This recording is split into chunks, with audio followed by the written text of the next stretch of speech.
नमस्कार। आज हम जिसकी कहानी समझने वाले हैं वो हैं सौरभ जोशी, भारत के सबसे जाने माने यूट्यूबर्स में से एक। हाँ, बिल्कुल। और हम देखेंगे कि उनका ये सफर कैसे रहा, हल्द्वानी से निकलकर इतनी बड़ी डिजिटल पहचान बनाना। सही बात है। हमारे पास जो जानकारी है वो उनके पूरे करियर को देखती है, तो लक्ष्य यही है कि उनके इस उभार और असर को समझें। उनके चैनल्स तो पता ही है, सौरभ जोशी व्लॉग्स और सौरभ जोशी आर्ट्स। और सब्सक्राइबर्स, वो आंकड़े तो मतलब कमाल के हैं। हाँ, व्लॉग्स पर शायद 3.3 करोड़ से ज्यादा। और आर्ट्स पर भी करीब 48 लाख। बाप रे। ये नंबर सोचने पर मजबूर करते हैं कि हुआ क्या।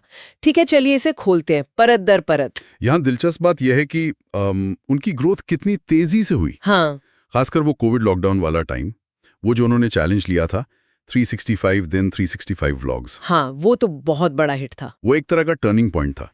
सिर्फ कंसिस्टेंसी नहीं बल्कि वो टाइमिंग भी थी।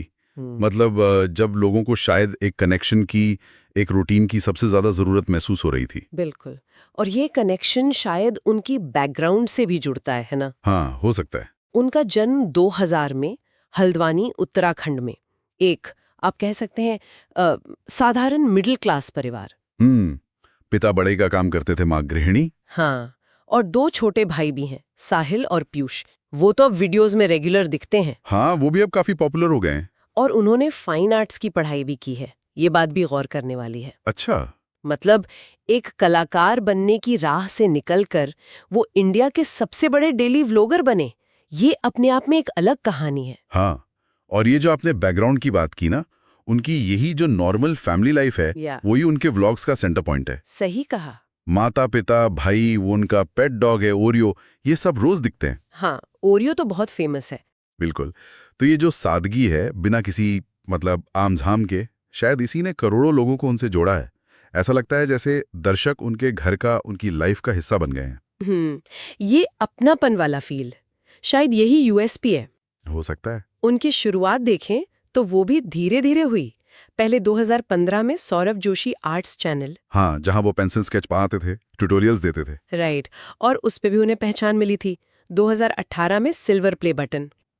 फिर 2019 में लॉन्च हुआ सौरभ जोशी व्लॉग्स, और यहाँ से मतलब चीजें बदलने लगी। यहीं से बात वाकई दिलचस्प हो जाती है। यहीं से वो ग्रोथ शुरू हुई जिसकी हम बात कर रहे थे। हाँ। और वो ग्रोथ एकदम एक्सप्लोड हुई 2020 में, लॉकडाउन और वो 365 व्लॉग चैलेंज। तो इसका असर इतना क्यों हुआ, मतलब क्या खास था? देखिए, उस मुश्किल टाइम में जब सब कुछ अनिश्चित सा था, लोगों को शायद उनके वीडियोस में एक रोज की झलक मिली, एक तरह की स्थिरता। अच्छा। वो बस अपनी लाइफ दिखा रहे थे, सुबह उठने से लेकर रात तक, बहुत सिंपल। और शायद वही चीज लोगों को बहुत पसंद आ गई। एक तरह की नॉर्मलसी की तलाश शायद। और नतीजा, व्लॉग्स चैनल पर 3.3 करोड़ से ज्यादा सब्सक्राइबर, आर्ट्स पर भी करीब 48 लाख। ये आंकड़े मतलब इंडियन यूट्यूब स्पेस में बहुत बड़े हैं। तो उनके कंटेंट का जादू क्या है फिर? रोजमर्रा की जिंदगी? हाँ, बिल्कुल। डेली रूटीन, परिवार के साथ समय, कहीं घूमना फिरना, त्योहार मनाना। सब कुछ बहुत सिंपल, खुशमिजाज, डाउन टू अर्थ। लगता तो ऐसा ही है। मतलब कोई बनावट नहीं, जैसी लाइफ है वैसी दिख रही है।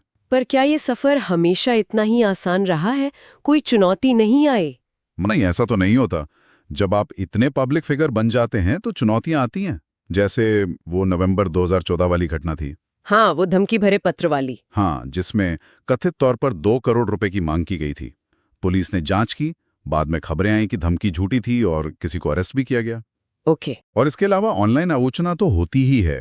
कुछ लोग कहते हैं कंटेंट रिपीटेटिव हो गया है, या फिर थोड़ा मटेरियलिस्टिक लगता है। अब ये तो देखिए, लोगों के अपने अपने विचार हैं। सही बात है। पर इससे एक महत्वपूर्ण सवाल उठता है कि इतनी ज्यादा प्रसिद्धि और पब्लिक स्क्रूटनी के बीच कोई क्रिएटर अपनी वो ओरिजिनलिटी, वो प्रामाणिकता कैसे बनाए रखता है?